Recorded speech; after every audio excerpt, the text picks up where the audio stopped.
A special thank you to each of our subscribers who make this channel possible. Here's today's story. In a significant development that has raised alarms among civil rights groups and local residents, National Guard members stationed in Washington, D.C. have begun carrying firearms. This decision comes as tensions rise in the Capitol, coinciding with President Donald Trump's ongoing federal deployment of troops that has now entered its third week. As of Sunday evening, the armed troops will be equipped with handguns or rifles, a directive issued by Defense Secretary Pete Hegseth just days prior. The troops are authorized to use their weapons solely for self-defense, as confirmed by a Defense Department official. This decision has sparked outrage among various civil rights organizations, who argue that the presence of armed military personnel on the streets of D.C. could exacerbate existing tensions between the local populace and the federal government. Monica Hopkins, executive director of the ACLU of the District of Columbia, criticized the move, stating, "The president relied on a phony emergency as an excuse to overstep his power, and now we have a real emergency. The threat of an unnecessary and disorienting flood of armed military forces on D.C. streets." She emphasized that military troops should not be policing civilians in the United States, warning that this escalation poses a serious risk to community safety. Chris Brown, president of the gun violence prevention group Brady, echoed these sentiments, arguing that arming the National Guard is counterproductive to the administration's stated goal of reducing crime. Brown stated, "It doesn't take an expert to realize that more weapons on our streets won't decrease crime. If more guns meant less crime, then America would be the safest nation on earth." He described the administration's actions as a dangerous escalation that undermines D.C.'s gun laws and militarizes its streets. The decision to arm the National Guard follows Trump's initial deployment of approximately 800 troops on August 11th, which he justified by declaring a crime emergency, despite data indicating that violent crime is at a 30-year low.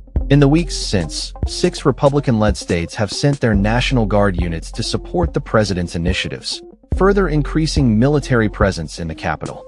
Common Defense, a group of progressive veterans, called the decision to arm troops reckless, stating, "Soldiers aren't trained for police work.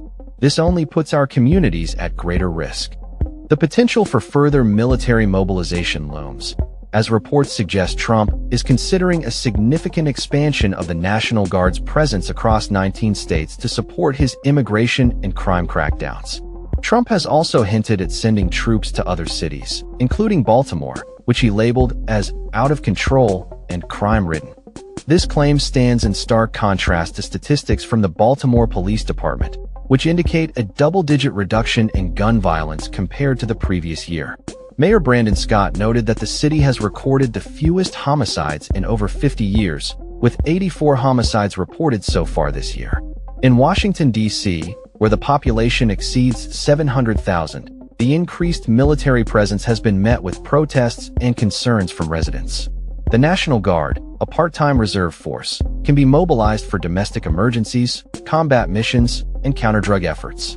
However, the deployment of armed troops has raised questions about the appropriateness of military involvement in civilian policing. As Trump continues to assert control over law enforcement in the Capitol, he faces opposition from local leaders. Illinois Governor J.B. Pritzker publicly rejected Trump's suggestion to send troops into Chicago, accusing the president of attempting to manufacture a crisis and politicize military service members. Pritzker's statement emphasized the need for responsible governance rather than federal overreach. The military's decision to arm certain National Guard units has been framed as a necessary measure for public safety, with strict rules governing the use of force.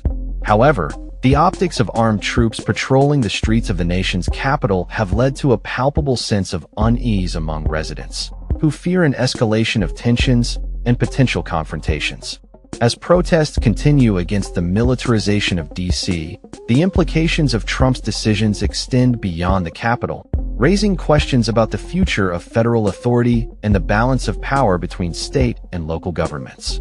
The ongoing situation highlights the complexities of governance in a divided nation, where the lines between law enforcement and military action are increasingly blurred.